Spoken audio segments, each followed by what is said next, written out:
as vossas Bíblias, eu gostaria que todos abrissem um versículo só, no Salmos de número 83.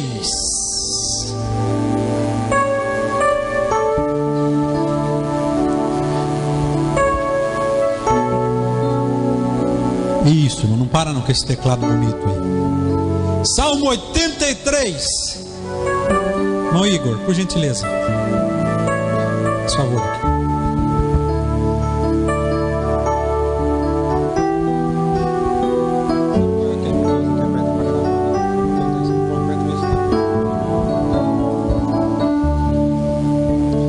Quem encontrou, diga amém. Versículo 1 diz assim: ó Deus, não estejas em silêncio, não cerre os ouvidos, nem fiques impassível, ó Deus. Parte A do versículo diz assim: ó Deus, não estejas em silêncio.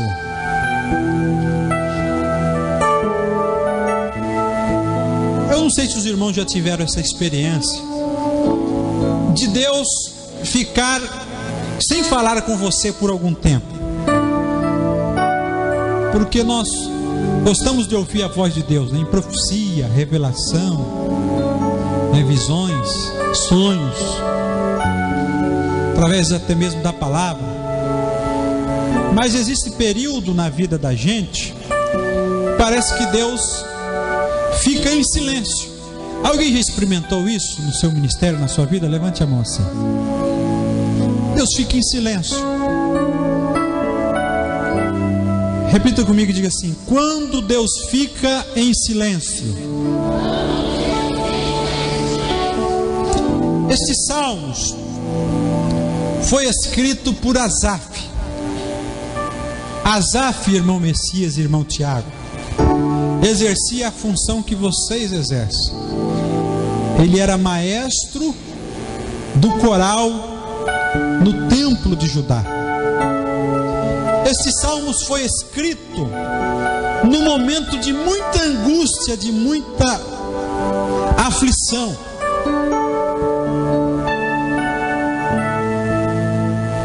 Quando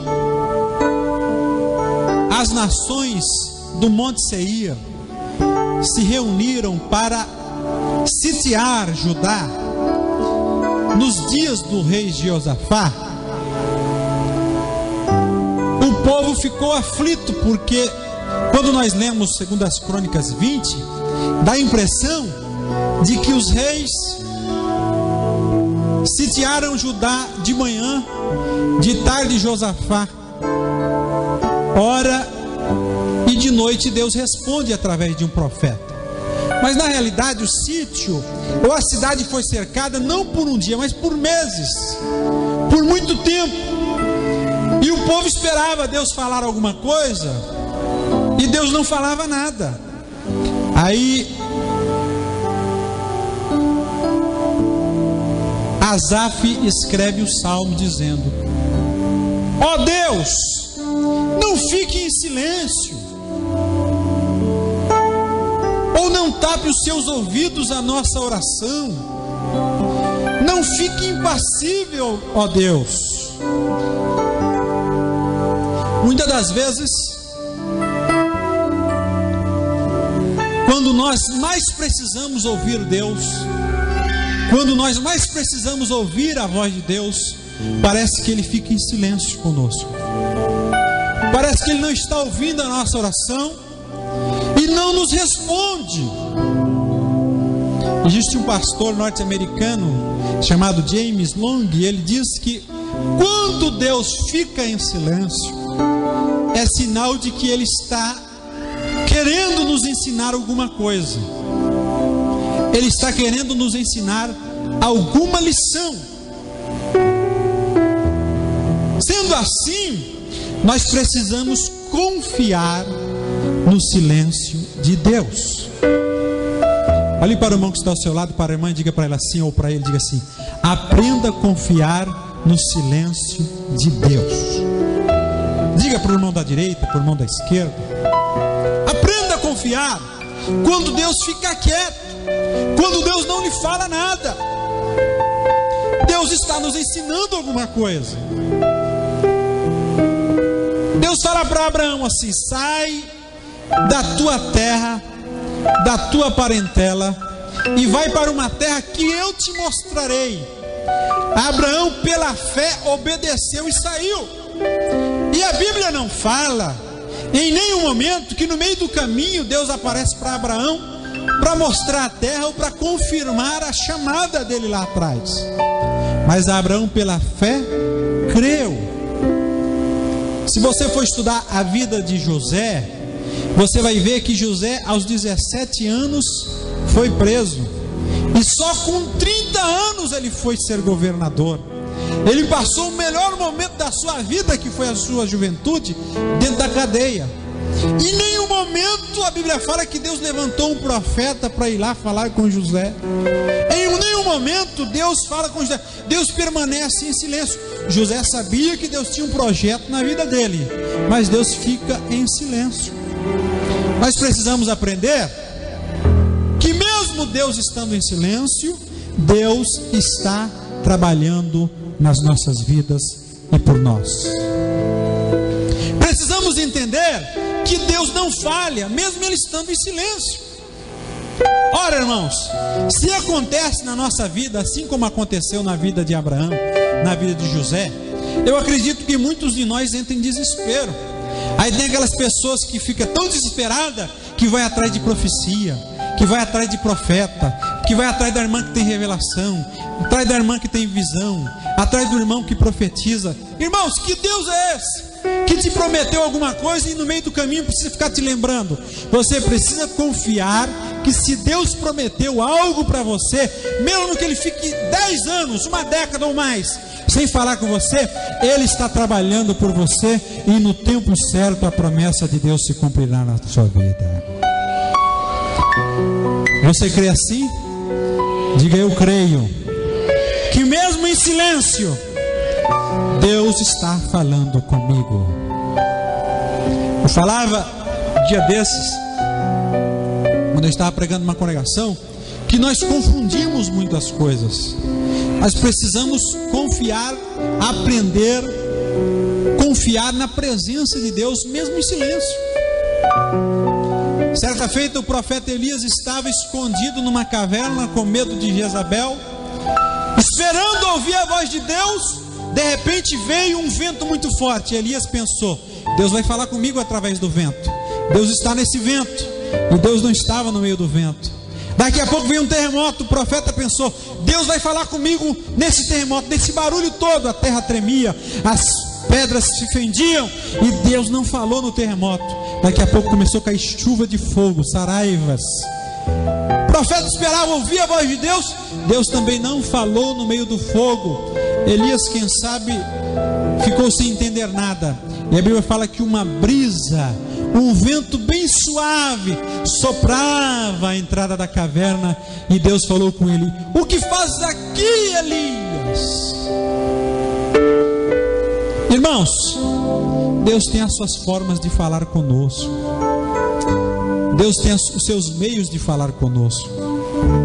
Você tem que aprender que Deus está quieto, mas Deus não está dormindo. Que Deus está quieto, mas Deus não está alheio àquilo que você está passando. Deus está em silêncio, mas Deus está olhando para você, e Ele está trabalhando pela sua vida. O silêncio pode indicar algumas coisas. Primeiro, o silêncio de Deus pode indicar uma reprovação de Deus no nosso ministério. Quando Deus reprova o ministério de alguém, a vida de alguém, Ele fica em silêncio para com aquela pessoa. Isso acontece, pastor? Acontece. Aconteceu na vida de Saul. Se você for estudar lá o livro de 1 Samuel, você vai ver o que acontece na vida daquele homem. Primeiro é importante dizer que foi Deus quem escolheu Saul. A gente fala que Saul não foi escolhido por Deus, sim, Davi, não. Saul foi escolhido por Deus tão quanto como Davi. Mas uma certa feita, o profeta Samuel demorava para voltar de Gilgal, e Saul viu o povo indo embora, ele se sentiu com a sua honra ferida. O que ele fez? Samuel não vem, então eu vou sacrificar, vou oferecer holocausto. E ele não poderia oferecer holocausto. Ele ofereceu e Deus reprovou o seu ministério. Lá no capítulo 15 de 1 Samuel, nós vamos ver Deus dando uma outra chance para Samuel, ou para Saul. Deus fala através de Samuel para Saul enfrentar os amalequitas e destruir toda a cidade. Mulheres, crianças, animais, tudo era para ser destruído. Saul vai para a guerra e quando ele volta, Samuel vai ao seu encontro e pergunta: e aí, como é que foi a guerra? Foi bênção, executei conforme o Senhor me mandou. Aí Samuel pergunta: mas que barulho de ovelha e de mugido de gado é esse?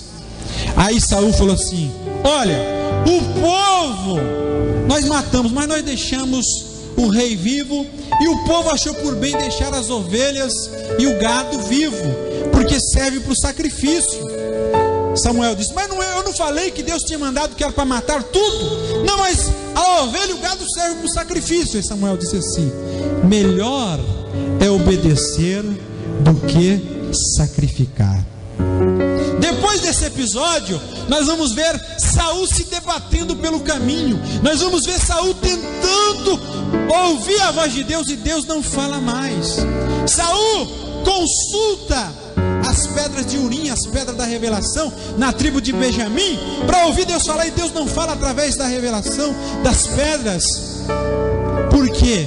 Porque Deus reprovou o seu ministério. Deus fala para o sacerdote Eli: coloque a sua casa em ordem.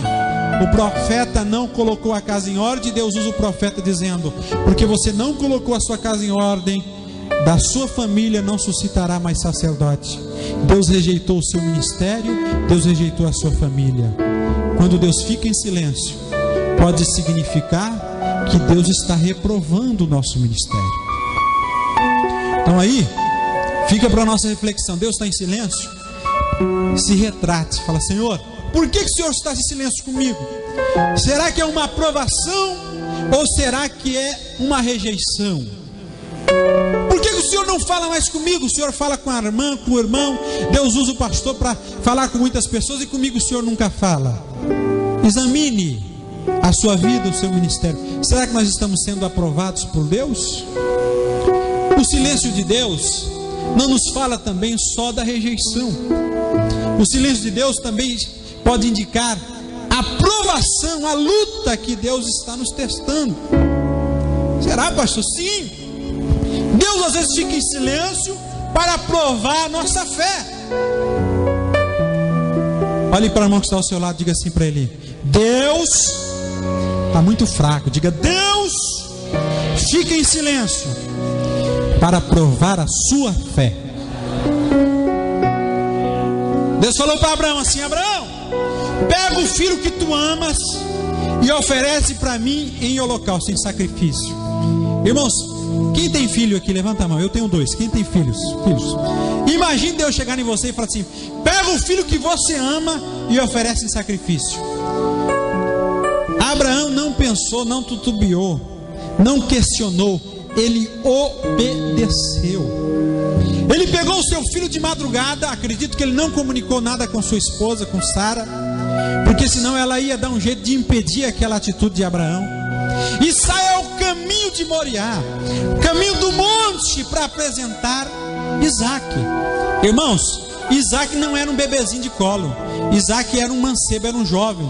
A Bíblia deixa de forma implícita escrita que era Isaac quem carregava a lenha, era Isaac quem carregava o fogo, era Isaac quem carregava o cutelo, ou a arma, uma arma pontiaguda que se furava, ou que se matava, que sangrava a ovelha para o holocausto. Então ele era um jovem.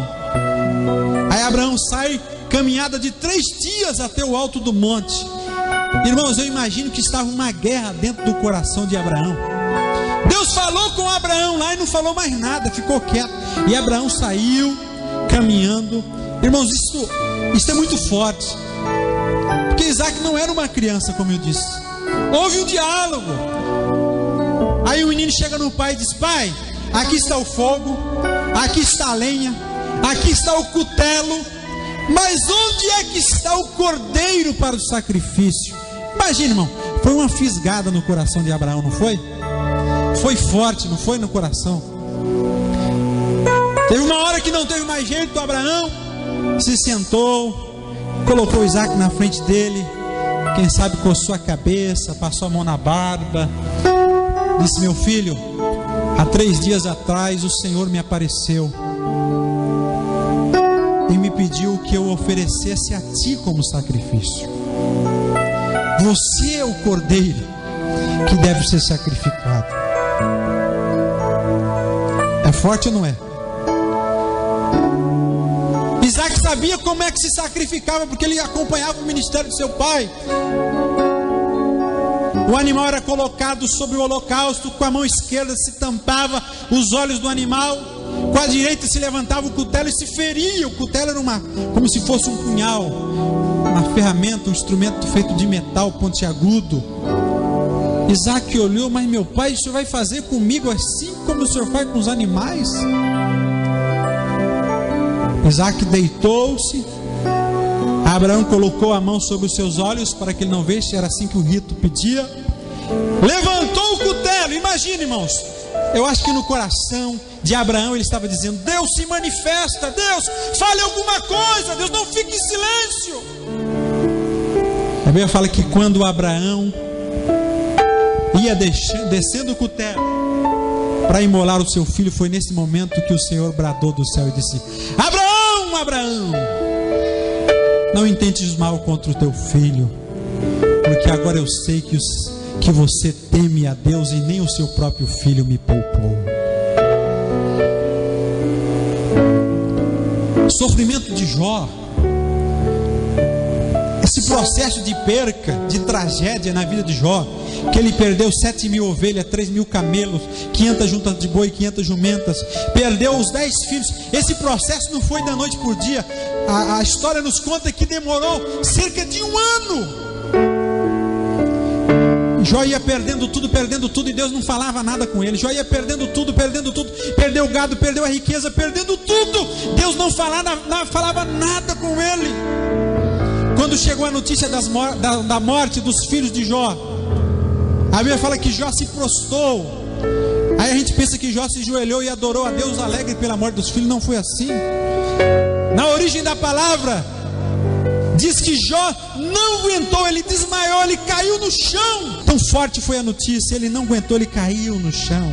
Aí alguém tentou reanimar, e na hora de reanimar ele olhou para o céu e disse: o Senhor me deu tudo, o Senhor me tomou, louvado seja o nome do Senhor.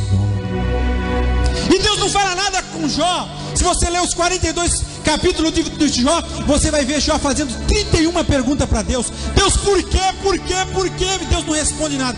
Quando Deus se apresenta para Jó, em vez de responder as suas perguntas, Deus faz 56 perguntas para Jó. Você está esperando resposta de Deus, e Deus, além de não te responder, ainda fica te colocando em xeque, te colocando contra a parede. Deus pergunta 56 perguntas para Jó, dizendo: Jó, onde você estava quando eu firmei os fundamentos da terra? Jó, onde você estava quando eu chamava os raios e as estrelas pelo nome? Irmãos, Jó olhou para os seus amigos em uma certa oportunidade e disse: eu queria que Deus viesse aqui e me dissesse o que está acontecendo no meu ministério, na minha vida. É o silêncio de Deus. Mas Deus me trouxe aqui esta noite, Deus trouxe você aqui esta noite, não foi em vão.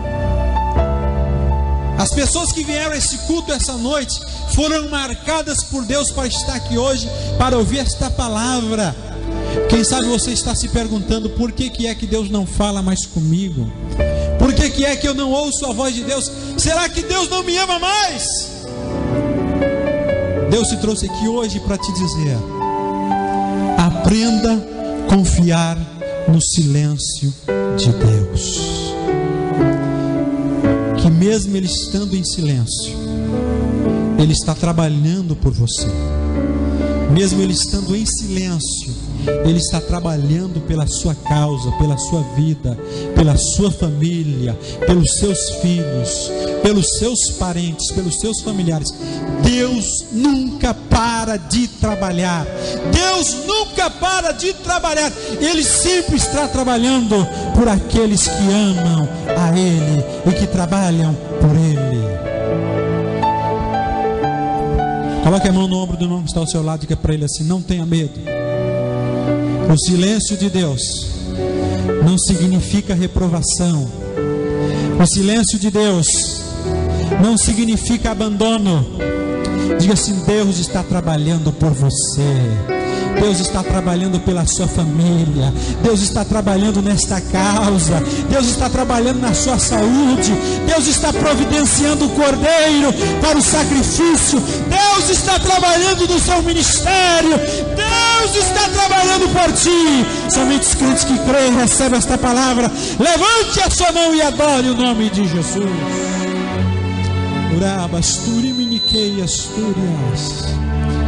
Confia em Deus.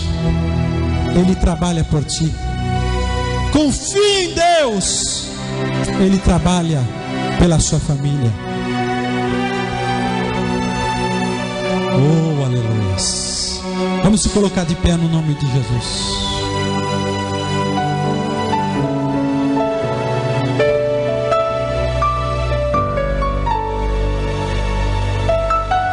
Quero dizer para você uma coisa. No nome de Jesus Cristo, Deus tem um compromisso contigo. Deus tem um compromisso com a sua casa. Hoje é o culto da família. Deus tem um compromisso com a sua família. E se você tem orado pela sua família, seu filho pode estar onde ele estiver agora. Ele pode estar se embriagando. Ele pode estar se prostituindo. Ele pode estar na farra, na bagunça, onde ele estiver agora, o seu filho ou a sua família. Ele pode estar distanciado. Ele pode estar rebelde, revoltado com tudo, inclusive com a casa, com a família. Mas se você está apresentando ele em oração neste momento, Deus vai trabalhar na sua família. E eu profetizo no nome de Jesus sobre a sua casa. E eu profetizo no nome de Jesus sobre a sua família. Ninguém da sua família se perderá. Ninguém da sua casa se perderá. No nome de Jesus Cristo eu profetizo sobre a sua vida, irmão e irmã. Ninguém da sua casa se perderá. Você crê nessa profecia? Levante a sua mão direita comigo, o mais alto que você puder. Senhor Jesus, eu te peço pela vida deste irmão e pela vida desta irmã. Eu te peço pela família dele agora. Aonde estiver este coração revoltado, onde estiver este coração contaminado, perdido, desgarrado ou desviado da tua presença, mesmo no silêncio, trabalha. Mesmo no silêncio, trabalhe por esta mulher, trabalhe por este homem, trabalhe. Pai querido, Pai amado, eu te peço no nome de Jesus, porque eu sei que mesmo no silêncio o Senhor trabalha por nós, que mesmo no silêncio o Senhor provê e nos dá vitória. Jesus, trabalha na vida deste homem, que nenhum dos seus projetos se percam, que nenhum dos projetos desta mulher se percam. Pai querido, Pai amado, não deixe o diabo ceifar as vidas, Pai, dos teus filhos que aqui estão. Sem Deus, o diabo não tem poder sobre a vida deste menino, desta menina, deste jovem, desta jovem.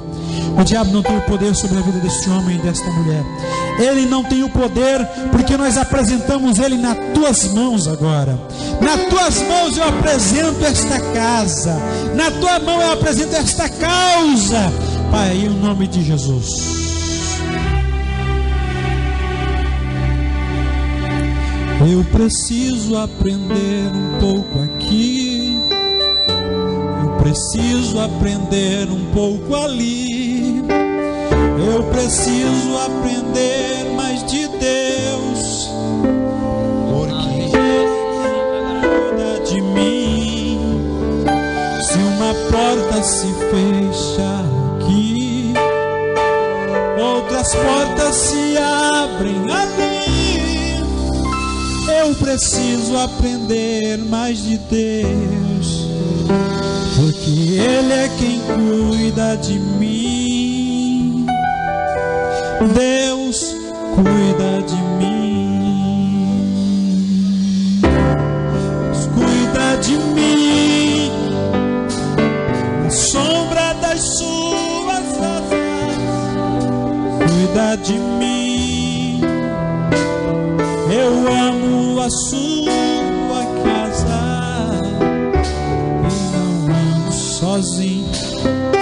Não estou sozinho, pois sei, Deus cuida de mim. Quem sabe, se na vida não tem direção, eu preciso tomar. Eu sei que existe alguém que me ama, Ele quer me dar a mão. Se uma porta se fecha aqui, outras portas se abrem ali. Eu preciso aprender mais de Deus, porque é Ele quem cuida de mim. Deus cuida de mim. Oh, oh. Deus cuida de mim. Cante.